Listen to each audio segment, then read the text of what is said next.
Nope. Nope. Ah.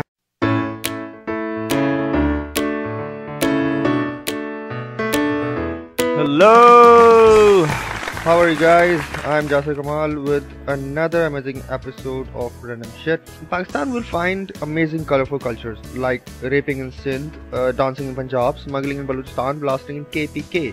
So much of red, orange, mixed shades of color in here. But today, I'm not here to discuss this bullshit, but an amazing insight about two most misunderstood cultures you will find. They call themselves Mohajirs, and these two groups are really famous for their accents, Bihari and Gujarati. I'm not much familiar with any of them, but few things I came to know were so damn interesting I really wanted to share. Firstly, Biharis hate when anyone from Bengal call themselves a Bihari. Technically they are not, because last time I checked, Bihar was in India, not in Bangladesh. They might not express it, but they get really pissed, believe me. अच्छा, आप भी बिहारी हैं? कहाँ से? जी ढाका से. Biharis are amazing in making food, so let's discuss their three amazing dishes. First is seer kebab. People, I'm so sorry, but what you have been eating your whole life, it was not Bihari kebab, but a sheer chutiapa. And one reason I think it's not available in market is because you need one whole day to prepare them just for your family. All top dishes have this bunch of accessories that need to be there, like imli ki chutney, seem ka achar, murabba, and sirke wali pyaz. It's pickled onion and cannot be made perfectly until you have one old Dadaji ka Ovaltine jar.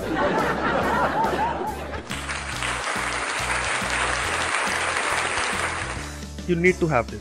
One old Dadaji ka Ovaltine jar with orange cap. Yes, every Bihari family keeps their onions in it. I don't know, I don't find any logic, but they tend to save these jars, especially for sirke wali pyaz. The most ridiculous part is they all tear off the label from that jar as if nobody can find out that it's Ovaltine pyaz.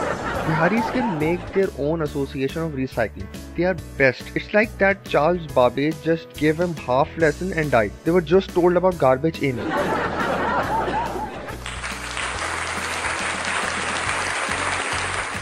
Like, it's just garbage in. No one told them you should use the product and throw the wrappings away. Apart from this magical Ovaltine jar, you can find Faluda ka glass from some juice center, rubber band that your dad was collecting from newspapers and hanging on cupboard handles so they can efficiently utilized in refrigerating sheer kormas and Eid, which is 6 months from now. Marginal utility at its best. And shoes that you used to wear 10 years ago and your kid will wear when he will be 10 after you get married, which is 10 years from now. Cheapness at its height, and we blame Memons for misery and cheapness. From here, let's go to the region of Gujarat.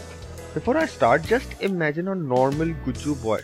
What did you imagine? What you thought? A short-heighted, business-oriented, peace-living, someone gives a fuck about politics, any other shit going around. I mean, the maja machi. But sorry folks, that's not the only quality. Recently I came across with some Gujus and found some what the fuck kind of guys. Let's just start with it. Let's start with the fact that they are the horniest creatures on this planet, and that's the very reason they run after money, because it's money.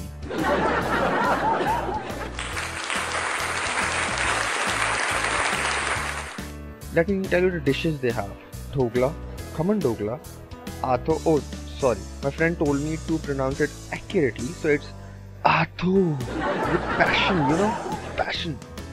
Muthi, I shit you not, I swear it's Muthi. What the exactly, how could you? And the last one will not just blow your mind, I swear, I'm not making this up, it's Fakki. How can you have Fakki? What the Fakki, man? I'm so damned like these guys are right now. The only thing I was thinking was, how can you have Muthiye and Fakki with elders and children in the same room? अरे आप तो तकल्लुफ कर रहे हैं, लीजिए मुठिए लीजिए, और आपने फक्की खाई ही नहीं. Then I realized it's all code. It's all encrypted language. All fucking names of Guju dishes are encrypted. That's not their real names. And I just recreated a scenario to solve this shit for myself. This is what I think might have happened. Some Guju weddings must be going on when two sick guys must be checking out girls. Hey, look what a Dogla, man. Oh, leave that one. You should watch it in 9. That's Gaman Dogla. And some kid just ran into them asking what Dogla. Just to answer, they point some random dish naming them a Khaman Dogla. The rest was special codes that guys used to tell how desperate they are to get married. Like when you're 18 and yet bachelor, you should ask for mutiye and have mutiye. Then you're engaged and start foreplaying with Arthur. And if you get married, it's fucking time! That's it from my side. Stay blessed, keep smiling. Bye bye.